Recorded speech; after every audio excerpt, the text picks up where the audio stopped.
Dear student, we are going to start the first chapter of Geography, Resource and Development.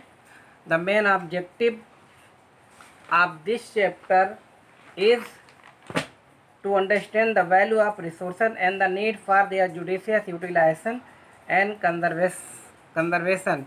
Dear student, resources and development are closely related to each other. A country cannot develop properly without resources. तो after जो है teaching या after जो है completing the lecture we will learn what is resource और classification of resource. तो first of all we will define the resources. तो what is resource? Environment में उपलब्ध कोई भी प्रत्येक वस्तु जो हमारी आवश्यकताओं को पूरा कर सकती हो और जिसको बनाने में जो है टेक्नोलॉजी और जिसको टेक्नोलॉजी की मदद से बनाया जा सकता है और जो आर्थिक रूप से संभाव्य हो और सांस्कृतिक रूप से स्वीकार हो, उसे हम कहते हैं रिसोर्स कहते हैं. या इसको दूसरी तरीके से भी डिफाइन किया जा सकता है कि इस अर्थ पर सभी चीज़ें जो हमारे एग्जिस्टेंस के लिए ज़रूरी हो उसको हम रिसोर्स कहते हैं. तो classification of resources. These resource can be classified in the following ways. तो on the basis of origin यानी उत्पत्ति के आधार पर रिसोर्स टू टाइप होते हैं. एक होता है बायोटिक रिसोर्सेज और सेकंड होता अबायोटिक रिसोर्सेज. तो बायोटिक रिसोर्सेज वो रिसोर्सेज होते हैं जो बायोस्फीयर से जो है ऑब्टेन होते हैं और जिनमें जान पाई जाती है. जैसे इसका एग्जांपल है ह्यूमन बीइंग, फ्लोरा एंड फाना, फिशरीज, लाइव स्टॉक यानी पशु एक्सेट्रा. सेकंड है अबायोटिक रिसोर्सेज यानी कि वो सभी चीज़ें जो नॉन लिविंग थिंग से बनी होती हैं उनको हम अबायोटिक रिसोर्स कहते हैं. जैसे मिनरल्स हो गया, वाटर हो गया, रॉक्स हो गए, ये सभी चीज़ें अबायोटिक रिसोर्स हैं. और on the basis of exhaustibility यानी कौन से रिसोर्स समाप्त हो सकते हैं या नहीं हो सकते हैं, उस आधार पर रिसोर्स दो तरह के हो सकते हैं. एक रिन्यूएबल रिसोर्स है और दूसरा है नॉन रिन्यूएबल रिसोर्सेज हैं. तो रिन्यूएबल रिसोर्सेज वो रिसोर्सेज होते हैं जिनको हम बार बार जो है यूज़ कर सकते हैं. ठीक, जैसे सोलर एनर्जी है, विंड एनर्जी है, water, forest, wild life etc. इसको हम रिन्यूएबल रिसोर्स कहते हैं. नॉन रिन्यूएबल रिसोर्सेज वो होते हैं जिनको रिन्यूड होने के लिए मिलियंस ऑफ ईयर्स लग जाते हैं. ठीक है, उनको हम क्या कहते हैं? नॉन रिन्यूएबल रिसोर्स कहते हैं.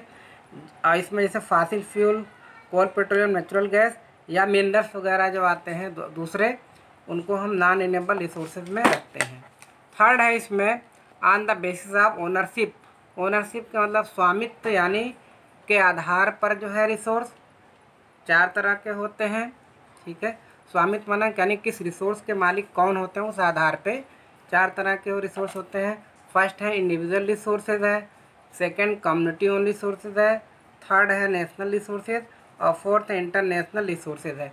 तो इंडिविजुअल रिसोर्सेज वो होते हैं जिनका जो ओनर कोई एक व्यक्ति होता है. ठीक है, उनको हम कहते हैं इंडिविजुअल रिसोर्सेज. जैसे हमारा अपना खेत है, ओन फील्ड है, हमारे अपने मकान है, ओन हाउसेज है, हमारे अपने प्लॉट, ओन प्लॉट्स है, ये इसके एग्जांपल होते हैं. कम्युनिटी ओन रिसोर्सेज वो रिसोर्सेज जो किसी एक व्यक्ति का ना हो करके पूरी कम्युनिटी का होता है, उसको हम कम्युनिटी और रिसोर्स कहते हैं. जैसे इसमें पब्लिक पार्क हो गए, मोहल्ले या सोसाइटी के जो पार्क हैं पब्लिक पार्क हो गए, या विलेज ग्रेजिंग ग्राउंड है यानी कि ग्रेजिंग ग्राउंड जहाँ पे चरागाह जिसको हम कहते हैं, जहाँ पे जानवर चरते हैं गांव में, या बरियल ग्राउंड कब्रस्तान है विलेज का, वो सभी कम्युनिटी ओन रिसोर्सेज है. नेशनल रिसोर्स वो रिसोर्स जो किसी भी कंट्री में उपलब्ध जितने भी रिसोर्स हैं सारे रिसोर्स वो नेशनल रिसोर्स होते हैं. अब चाहे देश में पाए जाने वाले मिनरल्स हों, वाइल्ड लाइफ हों, forest, water resources, land of nation, roads, railways, ये सभी जो है नेशनल रिसोर्स के एग्जांपल हैं. इसी तरीके से इंटरनेशनल रिसोर्सेज. ठीक है, कुछ संस्थाएं, कुछ इंस्टीट्यूशन होती हैं जो इंटर रिसोर्सेज को कंट्रोल करती हैं. अब जैसे किसी भी देश की जो तट रेखा है उसके आगे 200 किलोमीटर, किसी भी देश की तट रेखा के 200 किलोमीटर आगे खुले समुद्र में जो भी रिसोर्स होते हैं वो इंटरनेशनल रिसोर्स कहते हैं। और इन रिसोर्स को किसी भी कोई भी कंट्री बिना जो है इंटरनेशनल इंस्टीट्यूशन की सहमत के जो है यूटिलाइज नहीं कर सकता है, यानी उनके यूटिलाइजेशन के लिए जो है वो इंटरनेशनल परमिशन की ज़रूरत होती है। चौथा है on the basis of status of development, मतलब विकास के स्तर के आधार पे जो है रिसोर्स 4 तरह के होते हैं। पहला है potential resource, second develop resource, third है स्टॉक रिसोर्स और फोर्थ है रिजर्व। तो पोटेंशियल रिसोर्स वो रिसोर्स होते हैं जो किसी भी प्रदेश में पाए जाते हैं बट उनका भी यूटिलाइज सही तरीके से उनका उपयोग नहीं हुआ है। जैसे अब हम कहें कि जैसे राजस्थान और गुजरात में जो है सोलर और पोटेंशियल एनर्जी के अपार जो है संभावनाएं हैं, लेकिन अभी उनका विकास जो है ठीक से नहीं हुआ है।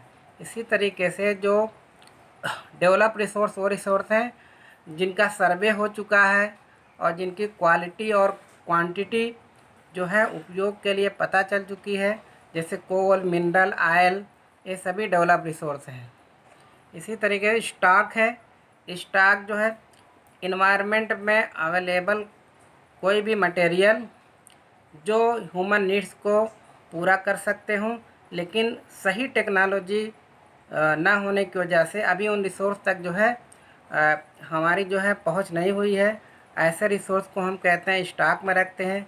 Water can be as a stock, जैसे वाटर जो है हाइड्रोजन और ऑक्सीजन 2 एलिमेंट से मिलकर बनता है, कंपाउंड है वाटर, और एनर्जी के रूप में जो है इसको यूज़ किया जा सकता है।